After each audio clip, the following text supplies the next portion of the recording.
Tonight we are going to take a break from talking about mind control techniques to discussing occult traditions. And as I said last week, we have to get out of the notion of thinking about occult, if anyone still does think about this word in the sense that it is purely evil. We need to really become a little bit more mature in our understanding of what the occult is. And it is simply hidden or esoteric information that has been generally taken out of human wide circulation for human consumption, and it has been reserved for an initiated class, people who want this knowledge. And what this hidden knowledge basically really all comes down to and all is about is the self. It is about the qualities of the self. It is about the relationship between the individual and the cosmos, or the divine underlying intelligence of the universe, however you want to look at that. It is about the human subconscious. It is about the qualities of the personality, the qualities of the human psyche, the mind, the aspects of the brain. It's all about us. That's what it is about. That's why we're in the situation that we're in as a species, ladies and gentlemen, because this information has generally been taken out of circulation and reserved for a specific class of people. When you limit information that people have access to, and only a small group have access to said information, specifically when that information is as important as what we'll be talking about tonight is, what happens over time is that information becomes abused, it becomes hoarded, it becomes used as a weapon, because it is a means to an end, which is power in the minds of people who want control, want domination. And it's a piece of cake if you can keep information and knowledge from people, and using that same information, begin to manipulate them with that information without their knowing, because they have no access to it. Look at it as psychology. If a psychologist really wanted to do a number on a person who's very immature and naive and doesn't understand a lot about how the human psyche works, it would probably be a piece of cake for them to do that, because they know all about how the inner workings of the mind work.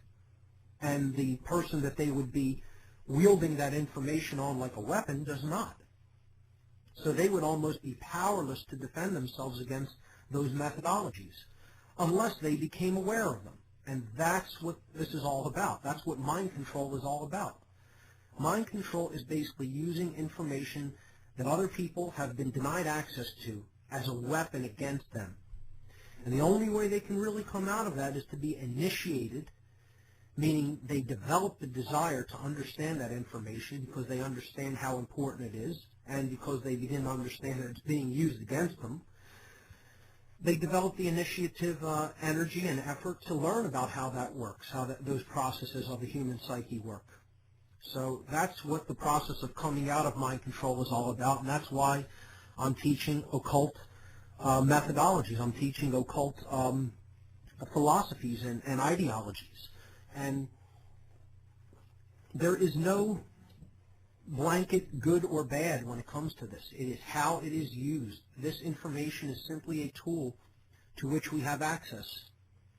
And it depends upon the level of consciousness of the practitioner as to how this information will be used or employed in one's life.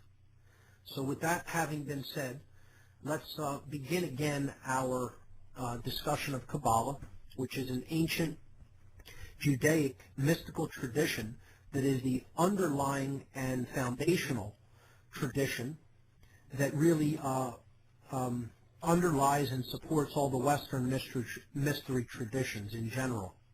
Specifically, it is connected with the Hermetic tradition. It is also connected with Freemasonry. It is also connected with the study of tarot and other traditions as well, as we'll see tonight. So I'm going to cover a lot of ground here. I'm going to move kind of fast. And if there's any questions, please call in. No taboo topics, always free to call in and discuss whatever you want on this program. So, last week we began to break down the major symbol of Kabbalah, which is the Tree of Life pattern. And I'll do this again. I will review this and basically start from scratch on this. The Sephirotic Tree of Life is the main symbol of the Kabbalistic tradition. This is a symbolic tree that is drawn with 10 spheres or circles, okay? And these are called Sephirot. Sephirot it means emanation, okay? It's plural word. Sephirah is the singular. And emanation, or a basic essence or quality, something that arises, okay? That's what this is, what this word means, okay? So if you hear this, the tree of the Sephirot, or the Sephirotic Tree of Life, you'll know we're talking about the Kabbalistic Tree of Life. And these images are that I'm going to be referring to. It's going to be much easier if you're looking at the images as we're talking about this. Are on What on Earth is Happening. On the radio listen page, you'll see the button for that on the left-hand side of the website. And you'll see images for tonight's show, January 11th, 2011, and there are 8 links there that will play in a little pop-up window, okay? So if you want to follow along with the images, that will make this broadcast much easier on you. That's where to find them. The Sephirot, or the emanations, the spheres on this Tree of Life, are connected by different paths, okay, in an arrangement. And these paths represent different aspects. They represent Hebrew characters of the Hebrew alphabet, okay? They represent tarot cards, because tarot and Kabbalah need to be studied in conjunction with each other, okay? Tarot is also all about the qualities of the self and the universe. They call it the Book of Life, and it is basically a pictorial, symbolic representation of the soul's journey through life, as is the Tree of Life as well, as we will see. Now, these 10 Sephirot, they are spoken about in the tradition of the Kabbalah as emanations or qualities, and there are prescriptions against adding or taking away. You'll see this as a recurrent theme when you study religion in general, specifically Judaism, the study of the Torah, and the ancient books of the Kabbalah, like the Zohar. There is a prescription often given in these books that it is considered blasphemy, or something tragic will occur if anything is removed or added. So books of the Bible, you'll often hear this warning, and you see this come up in the Kabbalistic tradition, specifically in the Zohar, because there are 10 Sephirot on the Tree of Life in Kabbalah. There are not 9 and there are not 11. Okay, and this is said in the Zohar that it is considered, a blasphemy to speak of either 9 Sephirot or 11 Sephirot. And we see the number 911 come up in a ritual that was enacted in 2001. And 911 is a dark, it is a black magic number. Let's just put it that way. This is a number loved by dark occultists. It comes down to the number 92 because you add the 2 ones together. And, we'll talk about in the future of what the number 93 is all about when we get to the section about 9/11. The next 2 sections, but one of the reasons I'm even doing this breakdown of Kabbalah now is because it is going to be instrumental in understanding 9/11, which was a dark Kabbalistic ritual, a dark Masonic ritual as well, a dark ritual of Qlipotic magic, or sorcery, if you will. For people that still don't want to accept that 9/11 is an occult event, it was an event that is completely centered around occultism. You're a naive child. And that's all I'm going to say about it. I'm not going to try to prove that this is the case. I'm going to state it because I understand, and I'm going to give backing evidence for this when we talk about it, but as foreshadowing to that, we won't be doing that tonight, but as foreshadowing to that, I just want to say definitively it was an occult event, period. I don't think that. That's not my opinion. I know that with certainty, okay? And the reason that people don't believe that it was an occult event is twofold. One, they know nothing about the occult. They're ignorant. They're not just nescient, meaning they don't know it and they can't be expected to know it. They're nescient. They don't know about the occult and they don't want to know about it. And the second reason is the reason they give for not wanting to know about it, which is, I don't believe in that stuff. And here's my warning about that statement. And this is a left brain statement that comes out of people's mouth. Only super left brain, scientific types, logical types that think that they're going to solve the world's problems through politics or monetary reform, okay, think this way. Because they don't know what the real problem is. They don't know what the real root cause of the problems that are going on in our world are, which is what we talk about on this show. The people who think like that, who say, I don't believe in that stuff, so it can't be how it went down, or can't have anything to do with that event, they don't understand a basic principle. You don't need to believe in something. As long as someone else believes in it, and they're willing to act upon their beliefs, your belief isn't required. If somebody else has the will to act upon their belief system, it doesn't matter whether you believe in what they believe in. I give the example, if a Christian fundamentalist group wanted to come armed with AK-47s and shoot up an abortion clinic, and you happen to be sitting in a restaurant next to the abortion clinic and some bullets flew through the windows and shot you, did you need to believe in their ideology for you to be affected by their actions? Of course you didn't. Okay? So to say I don't believe in the occult and therefore that has no bearing or influence upon my life is bunk. And it's a childish, naive position to take, and it's one that only super left-brained morons take, to put it in quite frank language. Okay? Idiots think like that. Any intelligent person understands there could be any given number of crazy ideologies that people out there subscribe to, and if they're willing to act upon those beliefs, it could affect your life at any given time. That's just the straight truth about that situation. So I'm letting you know 9/11 is an occult ritual in advance before we even talk about that. And it doesn't make a difference whether you believe in the beliefs that this ritual is based upon or not. Other people do. And we'll be briefly touching upon that tonight when we get to the section about clipotic sorcery. Okay, so let's get back to our breakdown of the Kabbalistic tree. The tree is composed, again, I led into that aside there on 9/11 because we were talking about the 10 Sephirot on the tree. Not 9, not 11. These numbers, when spoken of in relation to the Sephirot on the Tree of Life, are considered blasphemous in the Kabbalistic tradition.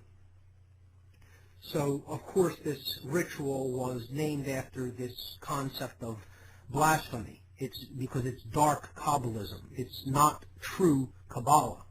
Okay? Again, there are light aspects to all occultism and dark aspects to all occultism. It's the consciousness of the wielder of the information. And that's critical to keep in mind and needs to be re-emphasized continuously, because there are people who insist that all occultism is evil. There are people who insist that all of it, is nonsense and doesn't have anything to do with anything going on in the world. And these are people who clearly do not understand the dynamics that are taking place. Clearly do not understand them. And I'm doing my best to desperately try to get this information out there for anybody who will listen and make a further study of this, because you understand this is all about you. That's what this is all about. And other people understand this, and they're using it as a weapon against you. So it would behoove people to learn this information, because to initiate oneself into higher levels of awareness about the self, about the human psyche, the soul is what we're really talking about here, okay, is one of the best ways, if not the best way, to begin to come out of their levels of manipulation and control, and to empower oneself to work against these dominators that are doing a number on the human population. So the 10 Sephirot, it is prescribed not to think about, not to consider any more than 9, any more than 10, or any less than 10. So not 9, not 11. And you will see on the image there seems to be 11 spheres, but this one that is completely behind the tree, if you can make out the letters, it says dot, D-A-A-T-H, dot, okay? Dot is called the hidden realm, okay? It is not one of the Sephirot. It is a hidden sphere, or a truly occulted realm. And some people in Kabbalah speak of this realm as the void of the subconscious, the realm that we go into to connect to higher levels of consciousness through meditation. It is the unspoken. It is the abyss, the veiled aspect of ourselves. Okay, it is the part that really, the part of ourselves that we really connect with when we are silent, when we go into wordless contemplation or meditation, and this connects us to the infinite source. And the realm of dot, and I'm kind of jumping ahead to something that is more advanced. You know, I just want to talk about this in relation to that it is not one of the Sephirot. There are 10, and this is not one of them. It is not considered one of the emanations on the tree, but rather dot is considered one of the places from which the tree emerges. So this is kind of the, I guess you could call it the realm of the birthing of the tree of life, okay? Like the birthing of the soul. And these are all the soul qualities. So it's like kind of a cosmic womb of sorts, okay? And it is a hidden realm. Some people call it the realm of hidden knowledge. It is kind of likened to the Akash in other traditions, in Eastern traditions, okay? So if you've heard of the Akashic records, this is some people liken this to what dot represents in Kabbalah. And there are different interpretations on this, so my word is not the final one, but I'm giving you my understanding of it from my readings and study, okay? So let's start to break down the 10 Sephirot, okay? So in order, I'll be listing them and talking about their qualities, and we'll do that. I hear the intro music for this first break, so we'll be doing that as soon as we come back and listening to what on earth is happening right here on the Intel Hub News Network. So we're listening in on Talk Show. I'm not sure that that was a break. It looked like some music had kicked in. I put Blog Talk on hold, and if that clears up, I will go back to the call. This happened last week, not sure why, some kind of a glitch on the network end, but let's jump right back into our discussion, and I'll chime in on the Blog Talk line in a moment to see if that is cleared up. So the first realm on the tree, the first Sephirot, is Keter. That is up at the top, okay? This is the crown, okay? This is the Ancient of Days, as they call it in Kabbalah. And what this is basically cosmic consciousness. It's the highest level of awareness. And Malkut, down at the bottom of the tree, where the tree stands upon the base of it, is the physical world. It is the material realm. This is, a material identified state of awareness. And then the other spheres are all different aspects and qualities of the self. So at the top we have Keter, and then to the right, on what is called the Pillar of Mercy, we have Hokmah. Okay, Hokmah means wisdom. It's what we do with what we know.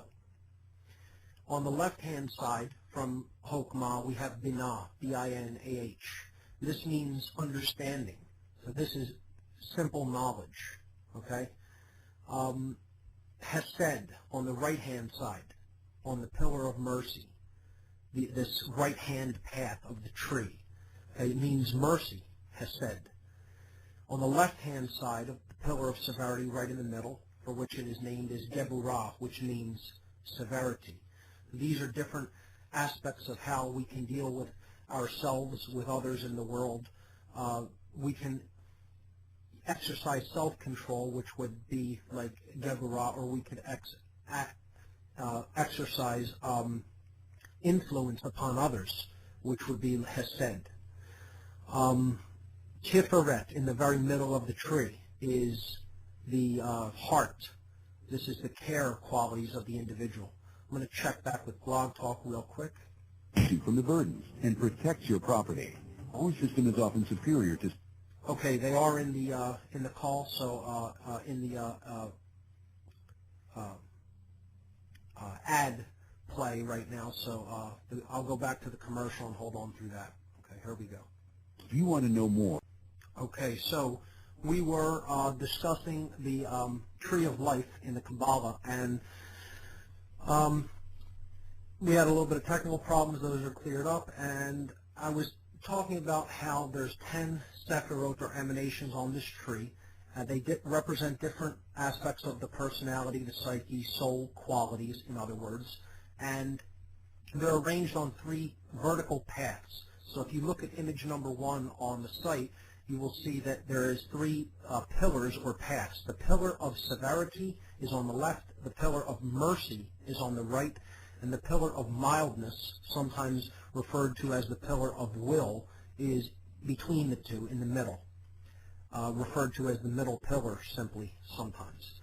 So the pillar of severity we shouldn't look at as something that is dark or evil. It is internal. These are internal or yin qualities of the individual. The pillar of mercy are the pillar of severity on the left-hand side is the lunar pillar. The pillar of mercy on the right-hand side is the solar pillar. These are the active qualities, or the masculine qualities, the yang energy qualities of the individual. The pillar of mildness or will in the middle are the synthesis between the two, or they are unitary qualities of the individual that lean neither toward the active or passive, the masculine or feminine. Okay. So Keter at the top. This is the Sephirot number 1. Now, how they go in order, I was starting to tell people this last week, but this is the order. You start at the top, and that's 1, where it says Keter. Okay? Then you go to the right, and that's the second one, Hokmah. Then back to the left, and that's Binah. So we're going to go in like a lightning bolt pattern. Okay? So it's going to go from the top, then to the right, then to the left, back to the right, back to the left. Okay, then we would go to Tiferet in the middle, then down to the bottom of the pillar of mercy, Netzah, and then Hod. So I'll give you the order real quick, okay? Keter is number 1. Number 2 is Hokmah on the right, the top of the pillar of mercy. Number 3 is Binah at the top of the pillar of severity. Number 4 is Hesed. That's the middle of the pillar of mercy on the chart there. Okay? That means mercy. Keter means crown. Hokmah means wisdom. Binah is understanding. That's 3. Okay? 4, Hesed, on the middle of the right-hand pillar, means mercy. To the left of the of Hesed is Geburah. That's at the left-hand side of the middle of the pillar of severity. Geburah is severity. Okay, the middle of the tree, right on the middle pillar, is Tiferet. Okay, Tiferet is beauty. This corresponds to the heart or care. Okay, Netzah Okay, that's Tiferet is number 6. Netzah is number 7. That's at the very base of the pillar of mercy on the right-hand side. Netzah. That's victory. Okay? It would correspond to will, power. Hod on the left-hand side. At the bottom of the pillar of severity. That's Sephirot number 8. Hod is splendor. Okay? Yesod in the middle, on the middle pillar, just above Malkut. That's Sephirah number 9. Okay? And this is foundation. And then Malkut is the bottom one at the very base of the tree. Okay? And this is the physical plane. This is the material world. Malkut. It means kingdom. So, let's start there. And if you're looking at image number 1, it says Kabbalah, tree of life. It has the tree itself, the pillars listed. All of the Sephirot are labeled. And then there are attributions on the right. And you see that there are 4 realms that this tree is divided up into. We'll get into those in a moment and how they correlate to different aspects of the personality as well. So Malkut, the bottom of the tree, Sephirah number 10. Okay? And you see it has a symbol there where it's the symbol of earth, and it's broken into 4. It's an equal armed cross with a circle around it. The 4 quadrants. This represents earth, air, water, and fire, or the material realm, the material plane. And Malkut is the base level of awareness and consciousness. It is our physical instincts. It is our simply physical lives. Okay, it is the physical aspects of the individual. Some people call them the animalistic attributes. Okay, these are simply base instincts and survival needs. That's what Malkut represents. It corresponds to the base chakra. Okay, and I'll go over that in a moment when we look at image number 2. Okay. Above Malkut is Yesod. Now I'll talk about the Kabbalistic worlds as I talk about the Sephirot. Okay, so Malkut is the bottom of this tree, and this corresponds to the Kabbalistic world. There are 4 worlds in Kabbalah, as they are known, and this is the lowest of the 4. Okay, it's called Assiyah, A-S-S-I-A-H. Assiyah is the physical world or the material plane. As we've already talked about, that's what Malkut is associated with. And this is, on the image, I've given it the Hebrew character He, because in the 4-letter name of God in Hebrew, it's called the Tetragrammaton, the 4-letter name of God, is Yod He Vav He. That transliterates into English as YHVH, which we pronounce Yahweh or Jehovah, okay? And this is the final character in the name. It corresponds to the element of earth, which I've put there over on the right-hand side with its alchemical symbol.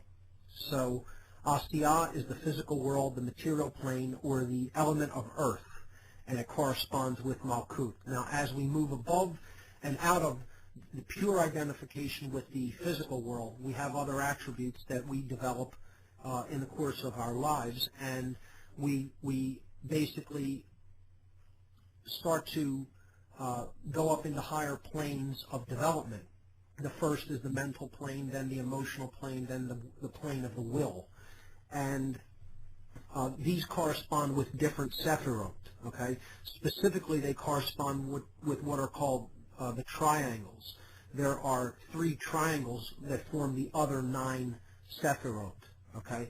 So we have Yesod, Hod, and Netzah, and that's the world of Yetzirah, the formative world or the mental plane, okay? I'll be getting to these as we explain each Sephirot in detail. Yesod is the next Sephirah, and this means foundation. Now, this is the desire aspect of the personality. And again, it could be positive or negative, but in its positive aspect, it represents desire to want to know, to want to improve oneself, desire to want to get out of the purely materialistically identified realm and get to a higher level of consciousness. So to come out of Malkut and to go up into higher levels of development is what Yesod really represents. It's the beginnings of initiation. And as we saw last week and a few weeks ago when we studied the chakras, this sphere would correspond to the sacrum chakra, okay, which is the desire chakra near the genitals of the body. So this is the desire center of the individual. And this is the first place that we connect for beginning or initiation into higher levels of knowledge and awareness. Above Yesod to the left is Hod, okay, Sephirah number 8. And this is splendor. And another word that I would use in place of that would simply be courage, because this is the horizontal bar that connects Hod and Netzah represents the solar plexus chakra, okay, and this is Hod and Netzah together represent the solar plexus because the solar plexus represents the will center of the body, or guts in general, courage. So it's not just courage, but it's then action, okay? So Hod would be the internal qualities of that aspect of willpower, and which is courage, and Netzah is the external attributes, which is taking action in the world, or actual willpower to do things. So that's called victory, Netzah. So these two together, it's what's called a dualistic chakra, one or a dualistic sephirah. That's why they're on that bar that actually is like kind of like a rung on a ladder. Again, the Kabbalistic tree is often referred to as the ladder to God. And that's very important because a symbolic representation of this tree was destroyed on 9/11, thereby destroying the ladder to God. You see how dark, the symbolism, was all about. When you start to study this, you understand what the practitioners of that ritual were really saying to us of what they were trying to do. Cut off the human race from their divine nature. And they're doing a wonderful job at that, and we're helping them do it. But to go back to the analysis of the tree, Hod and Netzah, if you bring them together, they form the solar plexus chakra, okay, in the middle. And they're simply two different aspects of those qualities within the individual. Again, the pillar of severity, you could look at that as the internal qualities.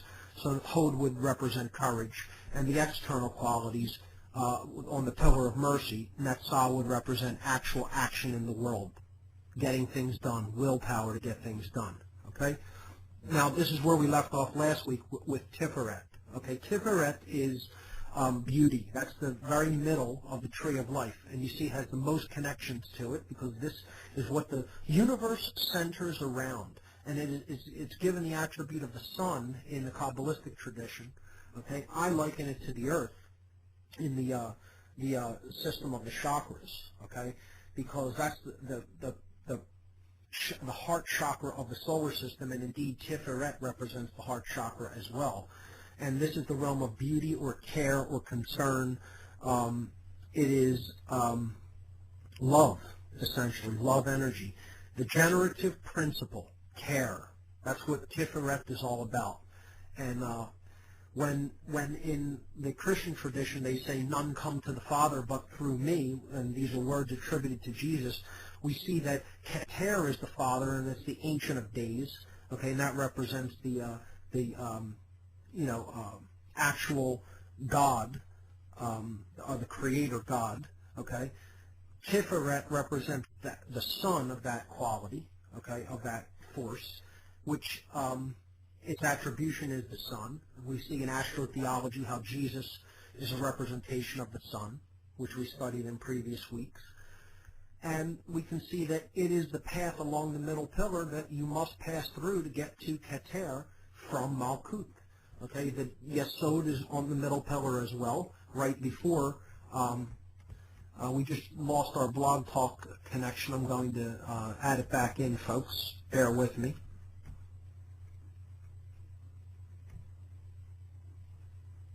I'm not sure if that's connecting or why it isn't, but it looks like we dropped out of Blog Talk. We're still broadcasting on TalkShoe, so no worries. May have to get a podcast over to them tomorrow, but technical problems persist.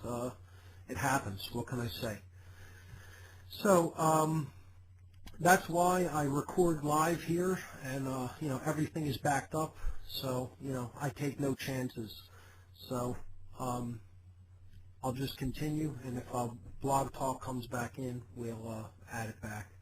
Let me drop that connection and try this one more time, folks. Hold on.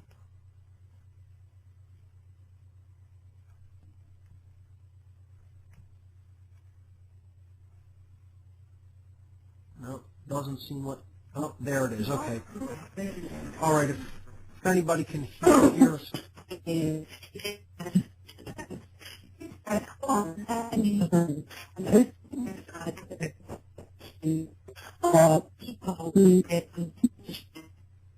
Okay, not sure.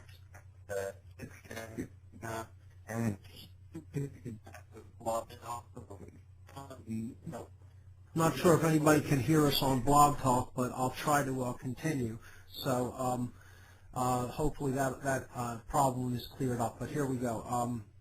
Tiferet is the care center, and that is the middle of the tree of life. The most connections are made to this because, again, this represents the generative principle, and this is what really the universe is centered around. So it is probably the most important sephirah on the tree of life, as far as I'm concerned. This is what we really have to get in touch with if we are going to get up to the high levels of this climb in consciousness. And so it is true. None come to the Father but through the Son. This is a Kabbalistic allegory, so to speak. Okay, it's a Kabbalistic attribution that's really being spoken there for those who understand it. Above Tiferet to the left, you get to Sephirot number 5, which is Geburah. That means severity. And again, this is a quality that of self-control, working upon oneself. Of sometimes needing to reel in qualities within ourselves that are out of control. This is the thing that I call dominion, self-mastery, or simply achieving sovereignty. Being that as you think, so you feel, and so you act. And then action is connected with this because these are two aspects of the same chakra. Geburah and Hesed, when they come together, when we bring them together on the middle pillar, they represent the throat chakra. Okay, and this is all about influence. How we can speak severely or with mercy. Okay, we can chastise or we can encourage. Okay, we can invoke fear or we could inspire. Okay, so different aspects of the way we speak. This is these two spheres are about how we interact with ourselves and with others in the world. So Hesed is mercy, and this is influence of others. And it could be dark influence as well. When we talk about, there's a corresponding tree to this in Klopodic Kabbalah, which is called the tree of death. And all of the attributes are all about the pure negative qualities within the individual and, how they can influence other people to do their bidding and do their will and manipulate their mind. So I'll be briefly talking about Klipoth later in the show. But Hesed, on the pillar of mercy, is influence of other people around you, okay? Being an inspiration, helping to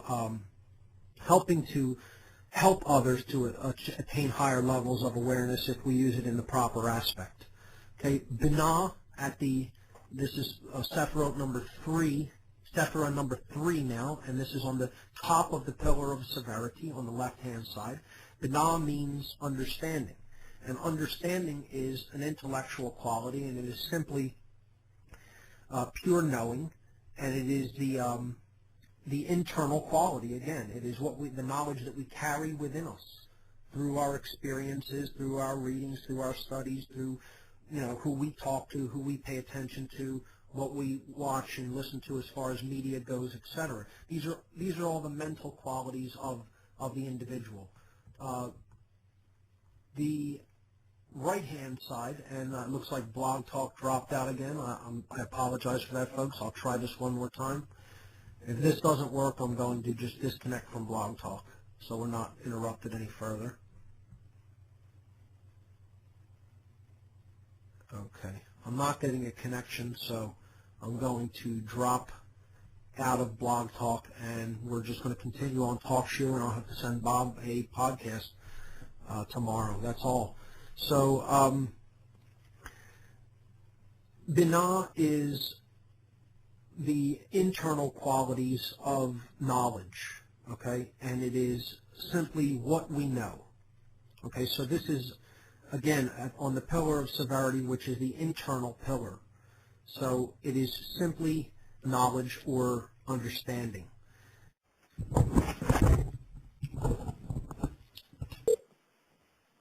Hey, Bob. Mark Passio, what on earth is happening, man? So it looks like I dropped out again. I still look like I'm in through Skype, but there was like hardly any audio coming through at all. It was just all garbled. I have a feeling that has to do with the blizzard that's coming through. And the only thing I could think of, because usually my connection is rock solid and reliable, but it appears that my internet connection is up and down. So all right, Mark. Well, do it through the cell phone. If you don't mind, I was going to say, yeah, just do it through the cell phone. We can hear you loud and clear. Bob from Cincinnati's listening. We got our friend Eric, and we're ready to go. Anybody want to come in and I could take a couple calls? Is anybody hanging on for calls? Let's see. Maybe Chris has a comment or two. I'll ask him off the air here in a second. Yeah, I'll continue after taking a call or two. Sure. Okay, and we also have the call-in lines open at toll-free 877-598-8549. That's toll-free at 877-598-8549.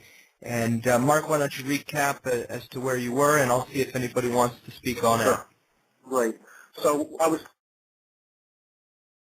related to the realm of basic knowledge, the knowledge that we carry around with us. It's an internal quality because it's simply what we know, not what we do with what we know. What we do with what we know would relate to Chokmah, which is Sephirah number 2, at the top of the pillar of mercy. So Sephirah number 2, Chokmah, at the top of the pillar of mercy on the right-hand side would relate to what we do with what we know. And that is wisdom. That's what Chokmah is connected with, wisdom.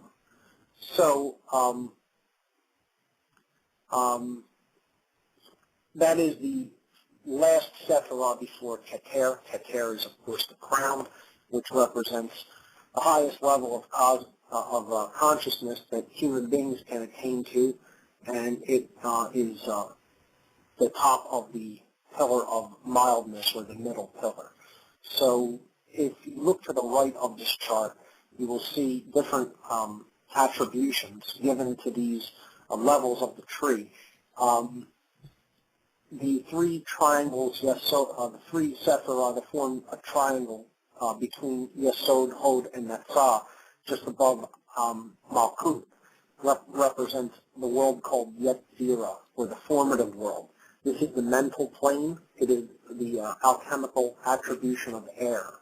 So, earth, air, water, and fire are how the alchemical attributions progress in upward progression, earth being the lowest and fire being the highest. These correspond to the four worlds in Kabbalah, with Asya being the lowest on the physical or material plane, and then Yetzirah above that, which is the formative world, the world of formation.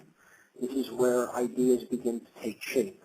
Bria is the world above Yetzirah, and this represents the creative world or the emotional plane. So this is the alchemical symbol of water, as you see it there on the chart. This is an internal quality, okay? And this, the triangle that is represented on the Kabbalistic tree is the one that is formed with the three sephirot of Tiferet, Geburah, and Hesed.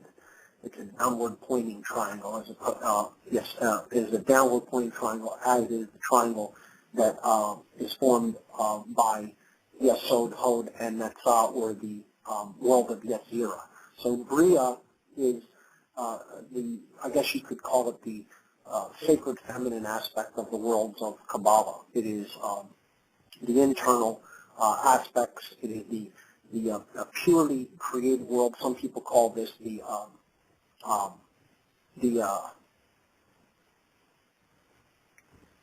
trying to think of the name for it. Not the spiritual plane, but the astral plane, the astral world, or the astral plane. Now, above that is one more realm that is even higher in consciousness, and it is closer to pure source, without any form at all, and it's called Absolute. Absolute is the archetypal realm. This is the world of just pure archetypal imagery. It's a pure idea. It's pure spirit, if you will. Okay? It's alchemical fire. It's the realm of will and spirit, from which all things that come into formation originate.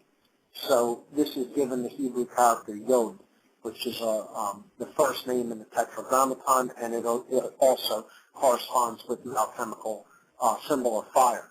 So these four worlds are all different aspects of the individual, and it represents basically Asya is the physical world. That represents what we have, our physical attributes, the situation we might be born into, what resources we have in the world.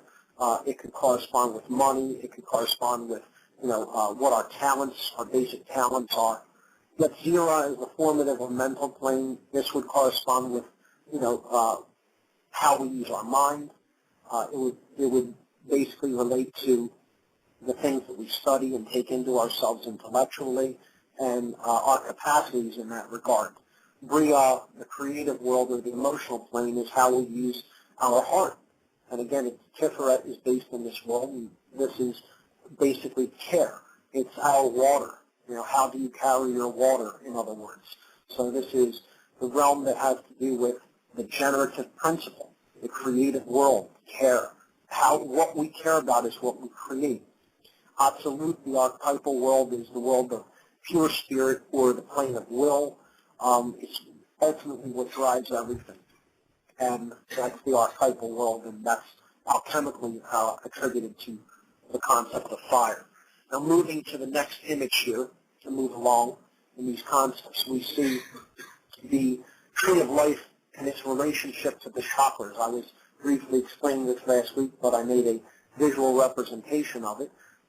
We talked about the planetary system corresponding to the chakras of the body, and here we see a chart in image number 2 that basically relates all of these concepts together. If we collapse the 3 dualistic sephiroth into one along the middle pillar, we would get the 7 chakras. The base or Muladhara chakra, the root chakra, and I corresponded that to Saturn in the attributions related to the planets when it comes to correlating them with the chakras of the body. The Sierra Yesod on the Tree of Life corresponds to the sacrum chakra, the Swadhisthana chakra. I corresponded that to Jupiter along the planetary solar system chakra points, if you will. Hod and Netzah would both correlate to the solar plexus chakra, or the planet Mars. Tiferet is or beauty, would correspond to the heart chakra, as we talked about. The Anahata chakra, that is. Okay. The throat chakra, or the Vishuddha chakra, corresponds to the spheres of Deborah and Hesed, progressing upward on the tree of life. Again, another dualistic sephirot, which when combined form the throat chakra. Binah and Hokmah, when they come together, form the Ajna chakra, or the third eye chakra, or the planet Mercury. The throat chakra, of course, corresponds to Venus. The heart chakra with Earth. Okay. Binah and Hokmah correspond to the third eye chakra, or Mercury. They are the mercurial aspects. Okay, what we know, and then what we decide to do with what we know. And Keter represents the crown chakra. Again, this is pure being, higher level of awareness, cosmic consciousness, Christ consciousness, if you will, and this corresponds to the Sahasrara chakra, or the crown chakra of the body. There are the 7 chakras as it relates to the 7 levels of the Kabbalistic tree of life. We see that this, if we move to image number 3, we see that this is what the menorah, which is a Jewish candelabra that is used during Passover. This is about the tree of life as well. It's a different orientation of the tree of life and the 10 sephirot. Hey, Mark. We have 7. Yes. I thought you agreed that you wouldn't talk about this Jewish stuff on the air. You know I'm Jewish, and I don't want anything to get out about our secret plan to rule the world. No problem. I'll keep it on the down low. I don't know if you heard Payday Monsanto's show on Saturday, Mark, but he started going off on Zionism and everything. And, I did the same interruption. Of course, it's a joke amongst the people that listen to the network that the Jews run our media station. I happen to come from a Jewish family, but I am more than happy to hear about all these sorts of symbolisms, whether they come from the Jewish traditions, the Masonic traditions. It doesn't matter to me. I'm interested in truth. Sorry to interrupt, Mark. Go right ahead. No problem. As I said previously on shows in the past, people who think that it's all one group, it's all the Zionists, it's all the Freemasons, it's all the dark Kabbalists, it's all the Jesuits, it's all the Vatican. They don't understand the interconnections of these secret societies and how they work as one guiding hidden hand. It's a very complex web of interconnections, and it works through the banking system, it works through religious structures, it works through governments. It's not cut and dried. It's not a simplified thing with one set of people at the top that are all part of one organization. It's psychopaths who have infiltrated all institutions that are based on hierarchy and compartmentalization. This is why I spend so much time talking about the structure of power, of quote power, which is illusory power. But the structures of control are more important than the organizations that actually work toward that control. It's important to know about them, but we have to understand the how and the why, even more so than the what. The why is the most important. The how is right under that.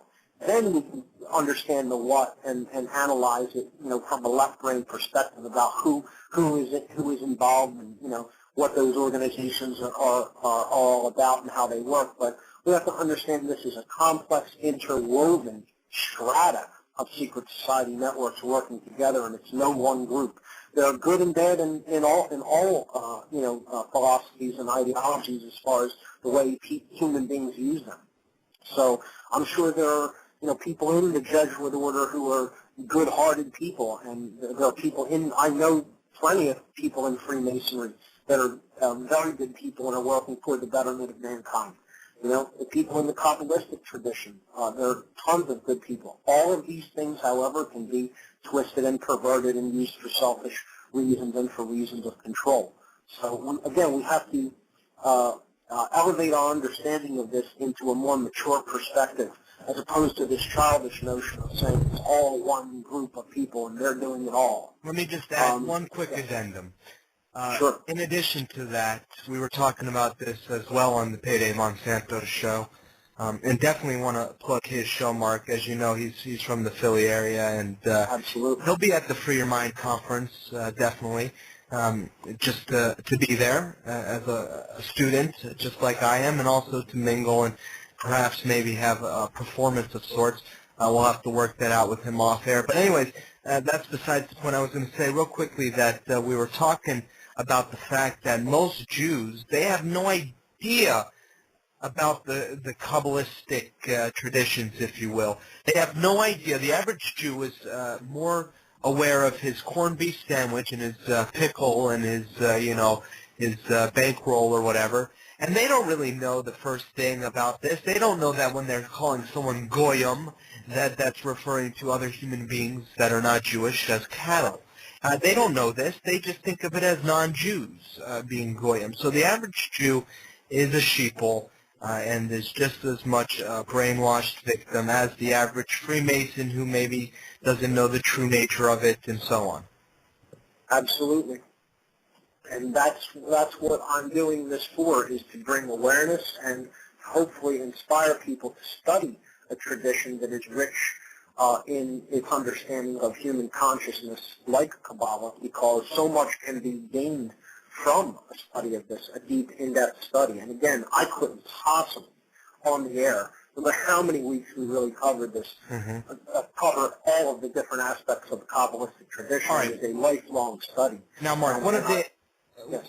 Let me interject here. One of the aspects of the Kabbalistic study that you were just about to talk to, and before my big Jewish mouth interrupted, and I say that with all the love, folks.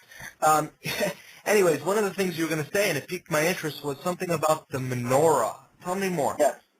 So the menorah is actually a representation of the tree of life. If you look on my site on the radio page, image number 3 is an actual depiction of the menorah, and it shows how it corresponds to the different sephirot on the tree of life.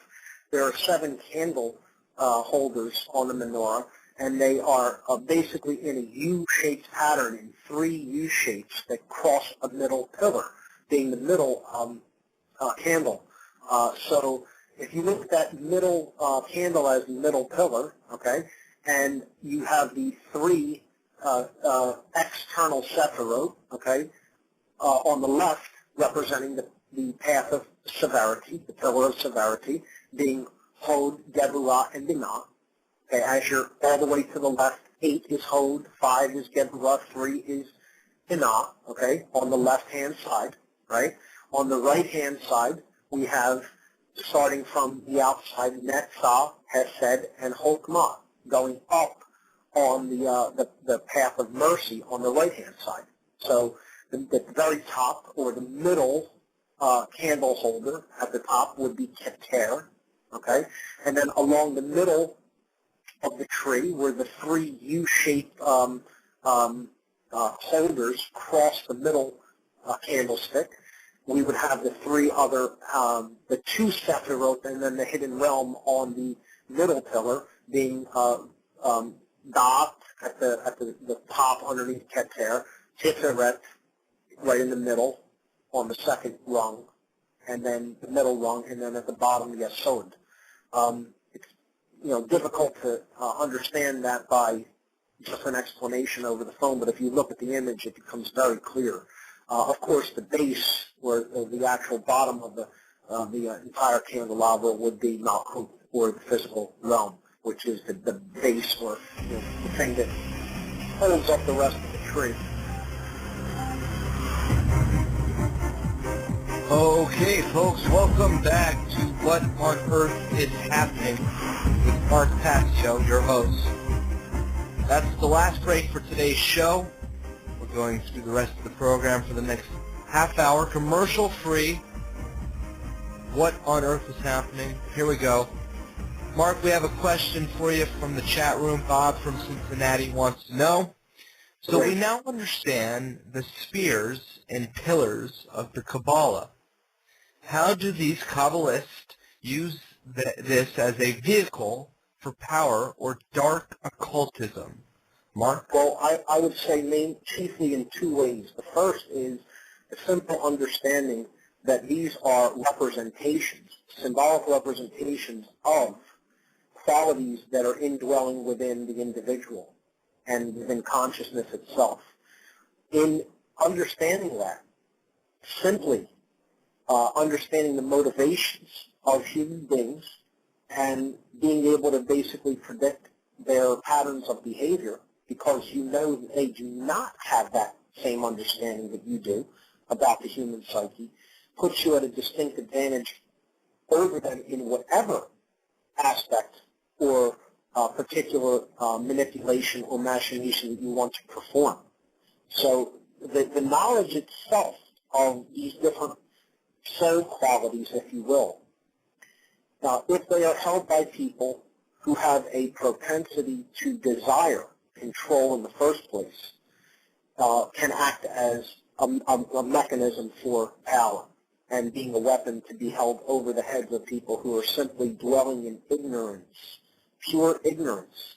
And what they're dwelling in ignorance of is themselves. Again, self-knowledge is the real answer to all of the problems that are plaguing us as a species. If we don't know the self, we are going to be basically manipulated for as far out into the foreseeable future as we can imagine. We have to understand what drives us, what our motivations are. We have to understand what the aspects of consciousness are, how they work, how natural law works. And this is what the tradition of Kabbalah is. Kabbalah is a visual and it is also a tradition of orally spoken, passed down oral tradition with symbols, okay? The word Kabbalah actually means to receive, by the way. So this is the reception of the knowledge of natural law principles is what this ultimately is all about, as is Freemasonry in its pure form, in its unadulterated form. So what they have, just by the sheer fact that they have and control this knowledge in general, not that they control it, but they have attempted to control and hoard it in the past and infiltrate it and then water down the tradition so that they keep the true tradition and then water it down for the exoteric masses, to teach them the exoteric aspects of it. So just by the nature that they are in a position, that they have this knowledge and are in some positions to have infiltrated these traditions and controlled them, puts them at this distinct advantage over people who are in complete ignorance, in complete nescience of this knowledge in some cases, and in other cases are in ignorance of it, refuse to acknowledge its importance and learn it. The second way they do this is through the symbolism itself. Symbolism speaks to us at a subconscious archetypal level. It does not need to be understood. Just like we don't need to believe in a tradition for it to have an effect on us if other people are acting upon the belief in that tradition or ideology. Symbolism does not need to be understood consciously for it to have an effect on the subconscious mind. This is why it is used in advertising, movies, subliminal messages, in news, in media, in military, in police, and it is used in these mega rituals that they trot out every time and again to really bring negative change to the people of the earth so that they can have more control. 9/11 being the chief example of Kabbalistic symbolism, archetypal Kabbalistic symbolism employed on a mass scale. So that would be my answer of how the simple understanding of this knowledge, if it is not used in the right way, can be used as a vehicle for control. Now, people will say, well, knowing that, why would you teach this? And I would say because it is my position, and I feel that humanity will never be free until the occult is no longer the occult, meaning until this hidden knowledge is brought out into the light of day, we grow up, realize that this exists, it can be used in a positive or negative way, and we need to make the willful decision to choose it, to use it in a positive way for the elevation of human consciousness. And I don't think there's any more time to dilly-dally when it relates to that, or to ignore the fact that this is what really must be done. For the people that understand this, who are occultists, they are coming out and speaking the truth about this now at this time in history. And I'm part of that process. I consider myself to be part of that process. And I will continue to do that for as long as I am able. That is the reason I'd say, good and evil can be, you could choose to use any of this knowledge that I've been talking about on the show for good or ill. And I don't take the position of fear that says, well, because it has the potential to be used for something negative, then it needs to be hush-hush and kept for the initiated. No, I don't feel that that's right. Something just smacks of me of elitism and control for that, and I think that's the problem. That is the problem, is that this hasn't been widely taught. So moving on to the next topic, because we only have about 20 minutes left in the show, and I'll try to wrap up the last few concepts on Kabbalah, and then we can move on to some more sacred symbolism in the next show. I want to talk about the other soul qualities that are spoken about in Kabbalah as it relates to the four worlds. And this is image number 4, and you see the Kabbalistic teacher Lon Milo Duquette in the background here. This is taken from one of his documentary films on Kabbalah, which I may post to the website if I can find a decent capture of it online. We see at the bottom there Nefesh, the animal soul. And this is correlates to, if you look at the four worlds, this correlates to Asiyah, or the physical plane. He calls it the animal soul. This is just basically the root instincts of the individual. Above that, corresponding to Yetzirah, is Ruach, which is the mind's eye. This is our intellectual capacities.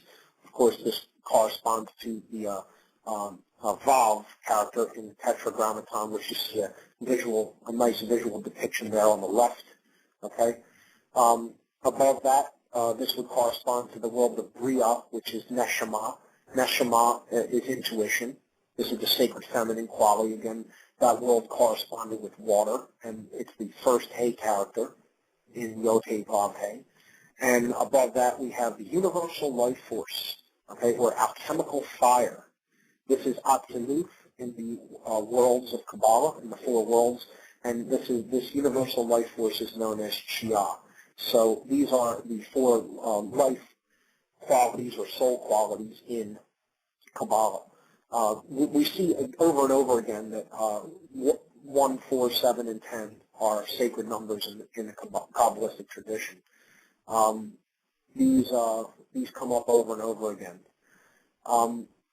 There's 4 other principles I want to talk about, concepts. These are the 3 levels of the nothingness that are spoken about in Kabbalah, and then the dark realm, or the hell world, called Klipot.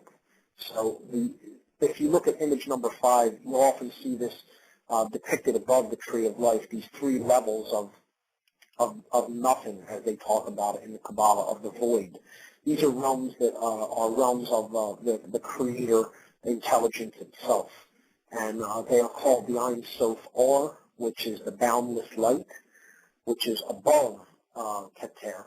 This Keter, again, is we talk about the Kabbalistic tree. This is the divine's breaking up into different aspects so it can experience itself in the physical world, the physical domain or dimension that we live in. So this is about the elevation of human consciousness to levels of higher levels of awareness, ending with Keter, and then above that we have the unified realm that they look at as having 3 levels to it. The Ein Sof Or being the boundless light. This is kind of what they refer to as the light in Freemasonry when they say fiat lux, let there be light. The Creator, the first words of the Creator spoken in Genesis. The light of the Creator, and in Kabbalah, this is considered the Ein Sof or what is called the boundless or limitless light.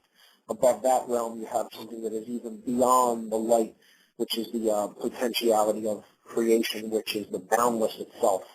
This is just, there's no physical dimension to it whatsoever. It is just boundlessness and limitlessness. People look at this as pure empty space and, the nothingness between the stars, so to speak. And then finally you have the Ein, which is just nothing, pure void, the absolute potentiality that is underlies all of creation, the no thing that from which the everything emerges, the silence from which all vibration emerges. So these are kind of very heady, abstract concepts, but I figured I'd put them in there nonetheless because they are considered important concepts in Kabbalah. And finally, underneath the tree of life, there is a realm as well. So this is the concept of correspondence in the Hermetic tradition, which is also taught in the Kabbalistic tradition of as above, so below. As there are regions above the tree, there are regions below the tree. And I've put this region in red and labeled it. It is known as Klipot. Klipot is the dark realm, deep subconscious realms that underlie physical creation, and some people say are the hell worlds that sometimes disincarnate consciousnesses may want to enter our physical dimension from. And you hear about different researchers talking about that what's really going on is that people are actually inhabited by other consciousnesses from other dimensions that want control and want to feed off of fear.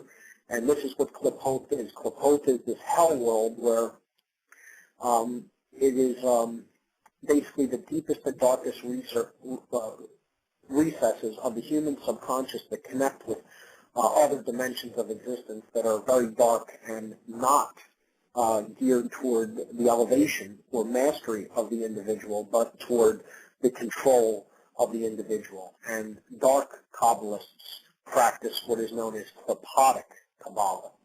And in the Klipotic Kabbalah, there is a whole other tree, which I have not talked about, which is called the tree of death, not the tree of life. So if you do further study on that and you research Klipotic Kabbalah, this is the black magical side of Kabbalah. And this is what the sorcerers of the world use. It is one of the methodologies that they use to gain access to our subconscious and control us and put us on strings like puppets through our desires and our fears. This is the realm of fear, is how I would describe Klipot. Okay, Klipot is the realm of fear. It is the realm of dark negative energy. Okay, it is it's the Antichrist realm, so to speak. This is not the realm of the light of the Creator, as the Ein Sof or Ein Sof and Ein are, but this is the realm of the demon world. Okay, so that's all I'll say about it for now. But it's an interesting study. It's more difficult to get information on Klipotic Kabbalah. Maybe I can post some because I do have some in my library, and I'll try to do my best to put some good resources up on the website for people to look into further, and I'll do that sometime tomorrow. So finally, I'm going to wrap up tonight with a breakdown of Kabbalah when it comes to the tarot. And this is an even more fascinating study, in my opinion. Tarot is one of my favorite mystical traditions. It is a very rich tradition symbolically and spiritually, and if you really understand what these cards are speaking to us, it's a beautiful tradition. So on images number 7 and 8 on the website, we see two trees.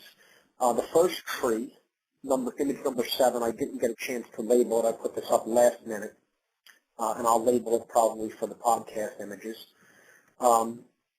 We see the microcosmic tree of life. Okay, image number 8 is known as the macrocosmic tree. Now, all of these cards form the major arcana of the tarot deck. The major arcana means knowledge, and the major knowledge is the higher realm of knowledge. This is the knowledge of the soul and the universe and its relationship to their relationship to each other. The lower realms are the realms of the personality, okay, the lower knowledge, the minor arcana, okay, and these are the decks in the tarot, and they correlate to the playing card decks, okay. So maybe next week we can just do a study of tarot, Because I'm taking a break from, again, the mind control techniques, because I want people to have a firm background of where some of the symbology that we're going to talk about comes from before we even start to break down all the different symbols that we're going to break down in the next section when we talk about symbolism as a form of mind control, a method of mind control. But, you know, perhaps next week we can look at tarot for the whole show. But just wanted to show how these cards in the major arcana relate to the Kabbalistic tradition and the Tree of Life. To go back to the minor arcana for a moment, the suits are of these four minor decks are coins. Some people refer to them as discs. Okay, coins or discs, or pentacles. They're referred to as in some decks. So coins / discs / pentacles, depending on the deck that you have, corresponds to the element of earth. And again, these are our resources. This would be in the world of Passio in Kabbalah, okay? And earth would represent the resources that we have to employ in life and how we use them. And on the regular playing card deck, this would be the suit of diamonds, okay, because it's about, you know, riches or money and, you know, physical worldly things, okay? Moving upward, we would then have the deck of swords, okay? So swords would correspond to the mental plane, okay, or air, and it would be Yetzirah on the Kabbalistic tree. In the regular playing card deck, these would be spades, and these represent our intellect, okay, a cutting qualities of the intellect, swords, okay. Upward from that, we would go to cups.